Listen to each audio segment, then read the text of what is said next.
na talagang kitang-kita ng lahat ng mga tao, yung vulnerability ko talaga, yung, Christian ka. tapos Tapos biglang in-anxiety attack ka during na.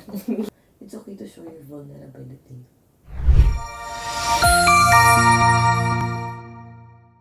What do you advise to those people who are too hard on themselves? Ay, too hard in a way na, In a way na parang dapat kailangan matapos mo to, kailangan Magawa mo to. sinusunod po yung goal niya. goal niya o goal ng mga tao sa paligid. Goal ng mga taong sa paligid. Kasi magkaiba yun. Magkaiba yung goal mo. Baka mamaya ang goal mo na lang i-please yung mga tao sa paligid mo. Nakakapagod talaga yun. Unending ang paghiningi mo approval ng tao. It's just, suffocating. Unending. Darating yung time kahit na alam mo tama naman yung ginagawa mo. Pero kapag kasi mo yung approval ng tao, wala kayo sa akin. Makakita pa rin ng mali. Gumawa ka, minsan nga wala ka nang ginagawa, nakikita pa rin sa'yo. So, the question is, babalik ka. Ano ba goal mo? Anong gusto mong matapos? You aim for that goal. You focus on that goal. Instead of focusing on the approval of the people around you. Kaiba yun. Hindi pwedeng gano'n. Kasi, sana, alam mo yun, kung nagpapatuloy lang din tayo para lang sa sasabihin ng iba, might as well, alam mo yun, hindi, give up na lang natin. Pero hindi eh. First and foremost, kailangan mo tanong yung sarili mo, bakit ka nga ba nandyan? Why are you doing that? Kunwari na like, gumawa ka ng mistakes. Nakagawa ka ng mistakes. Tapos, bakit ganito ako?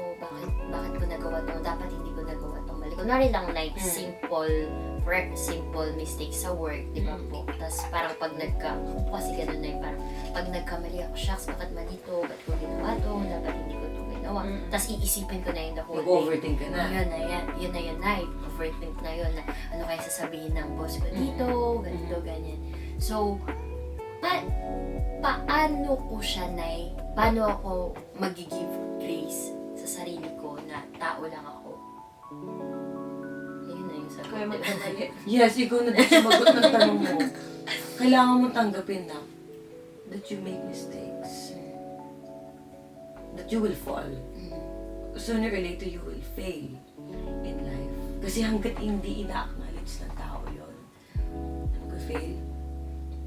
Lalo tayo, takot tayo mag-fail eh. Kaya lang, we're not perfect.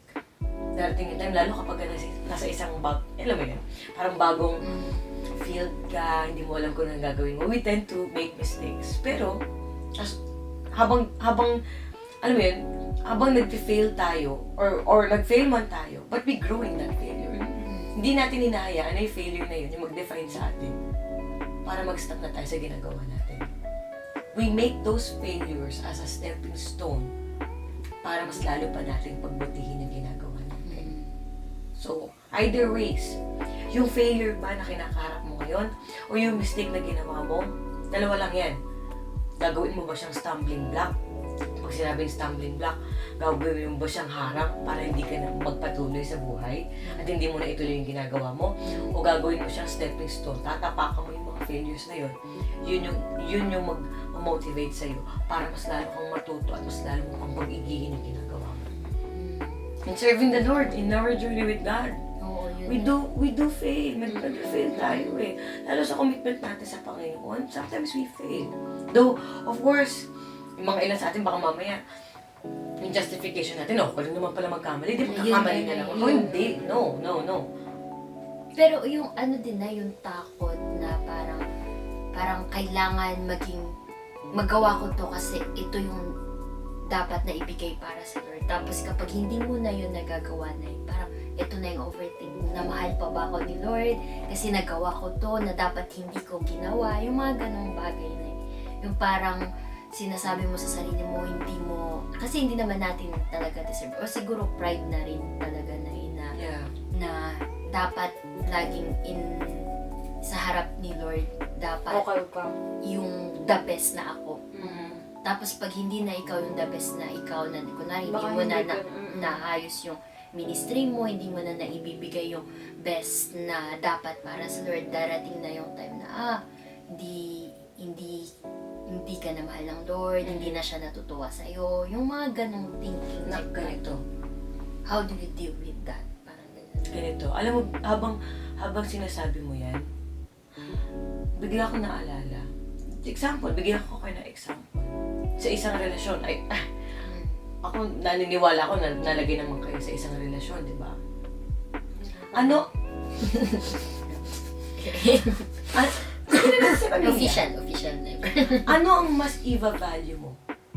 Yung ginagawa sa'yo ng tao? Ginagawa para sa'yo, ha? O para sa'yo naman to, ha? Para sa'yo to. Sabihin na natin, halimbawa lang, magulang natin.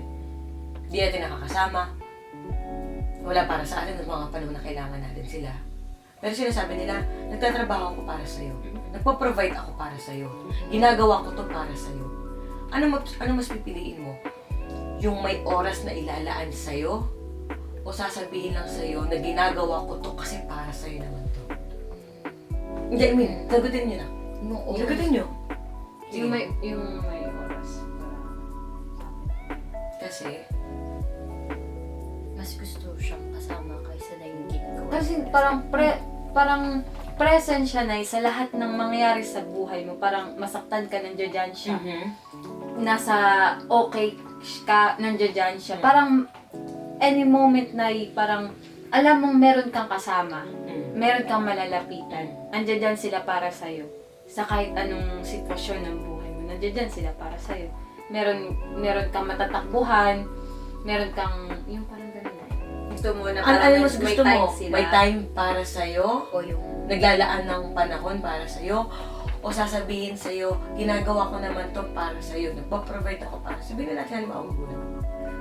Kaya lang, yung may time na sila para sa akin. Kasi,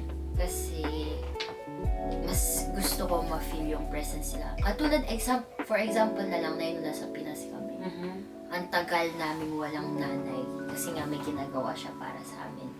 Pero yung time na, for example, na yung dumadaan ka bilang dalaga, na may magtuturo sa'yo na ito dapat mong gawin, ganyan, walang ganun na nangyari.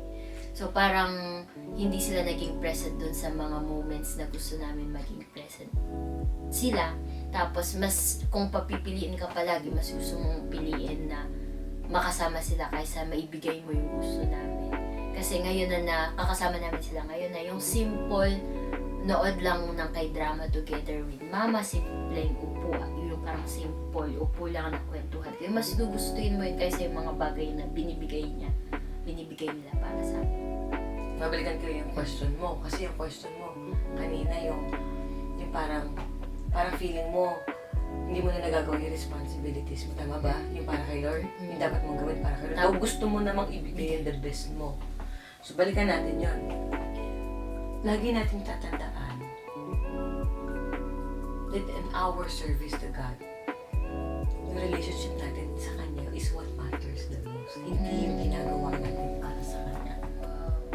It's the intimacy. Sabi nga kingly intimacy before kingdom activity. Because, lagi nyo tatandaan, ang paglilingkod sa Panginoon, hindi siya responsibility. Hindi siya responsibility. You're not just serving God dahil niligyan mo ng burden yung sarili mo. Hindi siya yung parang utang na loob.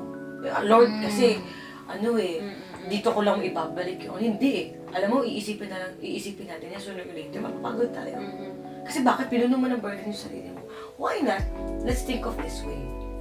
You're serving God simply because God is good in your life. Hanggat yun yung nasa isip mo, lagi ang nasa isip natin, Lord, lagi kong pribileyo maglingkod sa'yo. I will never be too hard on myself kasi binibigay ko at binabalik ko yung nararapat para sa'yo simply because you are good in my life. Parang napag-usapan din po namin yan ni Nanay, Pastor Louie. Parang inas ko siya doon na parang sabi ko na hindi ka ba napapagod? Kasi di ba na yung parang sa life group pa lang, iilan pa lang parang makikisalamuha ka sa iba't ibang klase ng tao, iba't ibang ugali, iba't ibang tao. Kultura.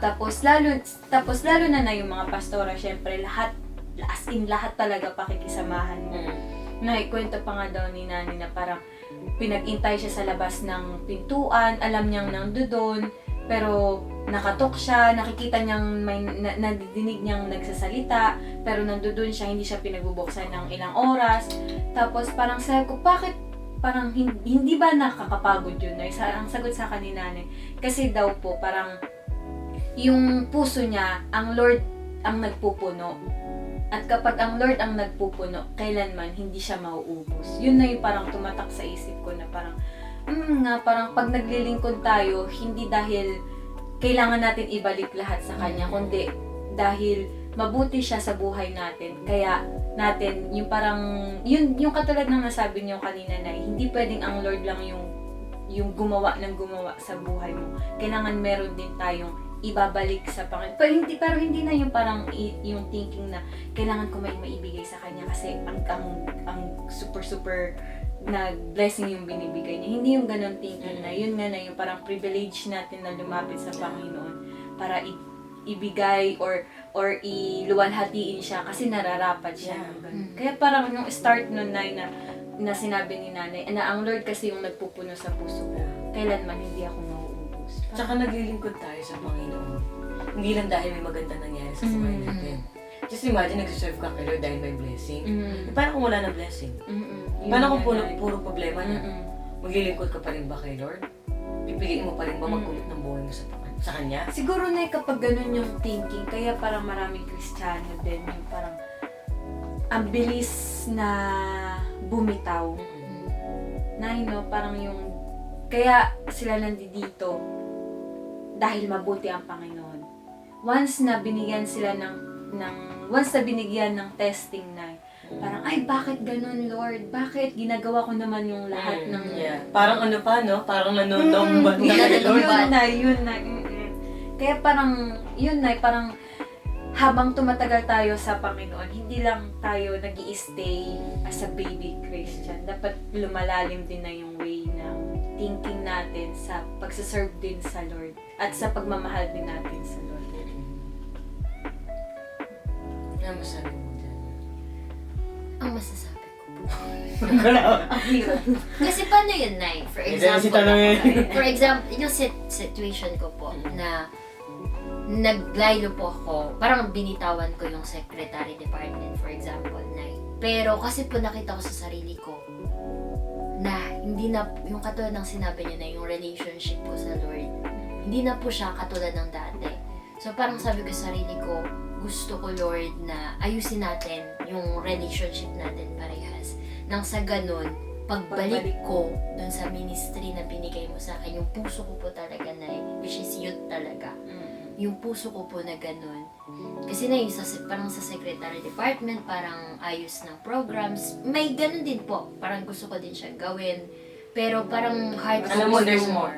Yung heart ko po na yung parang makipag-usap sa ibang tao, sa youth, magmahal, mag one-on-one na yung parang makita yung mga youth na nag-grow in God. So, yun po talaga yung heart ko. So, parang anong tanong ko? Wait lang. Medyo naantok na tayo. Medyo, diba? Naantok na rin ako.